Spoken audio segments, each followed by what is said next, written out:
യേശുമിശിഹായ്ക്ക് സ്തുതിയായിരിക്കട്ടെ. പ്രിയമുള്ളവരെ, പരിശുദ്ധ അമ്മയോടും വിശുദ്ധ യോസേപ്പ് പിതാവിനോടും സകല വിശുദ്ധരോടും സകല മാലാഖമാരോടും ചേർന്ന് നമ്മുടെ പിതാവായ ദൈവത്തെ അവിടുത്തെ അനന്തമായ കാരുണ്യത്തെ പ്രതി നമുക്ക് ആരാധിക്കാം.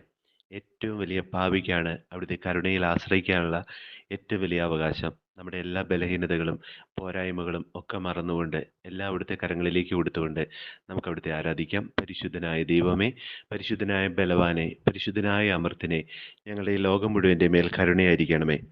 വിശുദ്ധ ഫൗസ്റ്റീനയുടെ ഡയറിക്കുറിപ്പ് 115 സന്ദേശം. ചില അവസരങ്ങളിൽ പൂർണ്ണമായും ആത്മീയമായ ഒരവസ്ഥയിലേക്ക് ആത്മാവിനെ ദൈവം പ്രവേശിപ്പിക്കുന്നു. ഇന്ദ്രിയങ്ങൾക്ക് മന്ദത സംഭവിക്കുന്നു. തീർത്തും നിർജീവാവസ്ഥയിലേക്ക് പോകുന്നു. ആത്മാവ് ദൈവവുമായി ഏറ്റവും ഗാഢബന്ധത്തിലാകുന്നു. ദിവ്യത്വത്തിൽ അത് നിമഗ്നയാകുന്നു.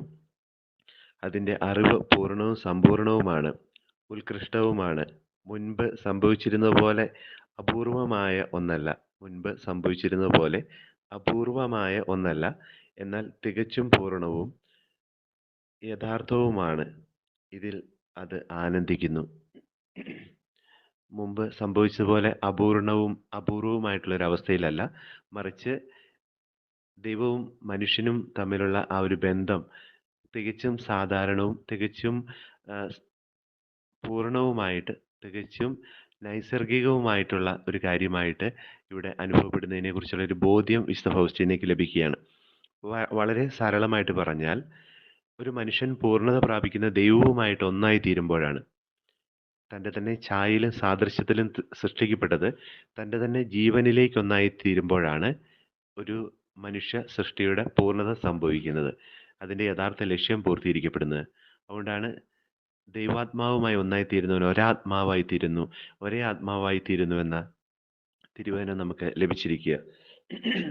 എൻ്റെ ആത്മാവ് അങ്ങേ വിലയം പ്രാപിക്കുവോളം എൻ്റെ ആത്മാവ് അസ്വസ്ഥമായിരിക്കുന്നുവെന്ന് വിശുദ്ധ അഗസ്റ്റിൻ പറയുന്ന അവിടെയാണ്. വിശുദ്ധ ക്ലാര ഇപ്രകാരം പറയുന്നില്ലേ: ക്രിസ്തു എൻ്റെ ജന്മാവകാശമാണ്. അങ്ങനെയെങ്കിൽ തികച്ചും നമുക്ക് അർഹവും തികച്ചും നമ്മുടെ ജന്മാവകാശവുമായിട്ടുള്ള ഒരവസ്ഥയാണ് ദൈവവുമായിട്ട് ഒന്നായിത്തീരുന്ന അവസ്ഥ. അതുകൊണ്ടാണ് ഇവിടെ വിശുദ്ധ ഫൗസ്റ്റീന പറയുക, അപൂർവമായ ഒന്നല്ല, എന്നാൽ തികച്ചും പൂർണ്ണവും യഥാർത്ഥവുമാണത്. ഇതിൽ അത് ആനന്ദിക്കുന്നു എന്ന് പറയുക. നമ്മുടെ ആത്മാവിൻ്റെ ഏറ്റവും പൂർണ്ണമായിട്ടുള്ള ആനന്ദം അവിടെയാണ്. ആ ആനന്ദത്തെക്കുറിച്ചാണ് പരിശുദ്ധ അമ്മ പറയുക, എൻ്റെ ചിത്തം എൻ്റെ കർത്താവായ ദൈവത്തിൽ ആനന്ദിക്കുന്നു. മറിയത്തിലാണ് ആദ്യമായിട്ട് ആ പൂർണ്ണമായ ഐക്യം സാധ്യമായത്.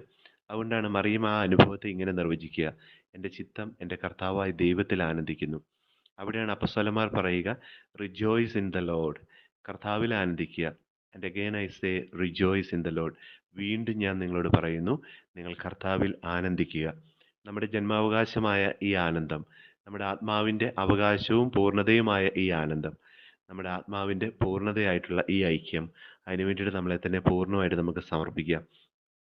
നമ്മുടെ ജീവിതത്തിൻ്റെ സങ്കടങ്ങളിലോ ദുഃഖങ്ങളിലോ പരാജയങ്ങളിലോ ബലഹീനതകളിലോ ഒന്നും നിരാശപ്പെടേണ്ട. ഞാൻ നൽകുന്ന സന്തോഷം, ഞാൻ വന്നിരിക്കുന്ന നിങ്ങൾക്ക് സന്തോഷം ഉണ്ടാകുന്നത് പൂർണ്ണമായിട്ടുണ്ടാകുന്നതിന് വേണ്ടിയാണ്. ഞാൻ നൽകുന്ന സന്തോഷം ആർക്കും നിങ്ങളിൽ നിന്ന് എടുത്തു മാറ്റാനായിട്ട് സാധിക്കുകയില്ല. അതുകൊണ്ടാണ് പൂർണ്ണമായ ഈ ഒരു ആത്മീയ അവസ്ഥ നമ്മുടെ ജന്മാവകാശമാകുമ്പോൾ അത് പൂർണ്ണമായി നമ്മുടെ ആനന്ദത്തിൻ്റെ അവസ്ഥയും കൂടിയാണ്.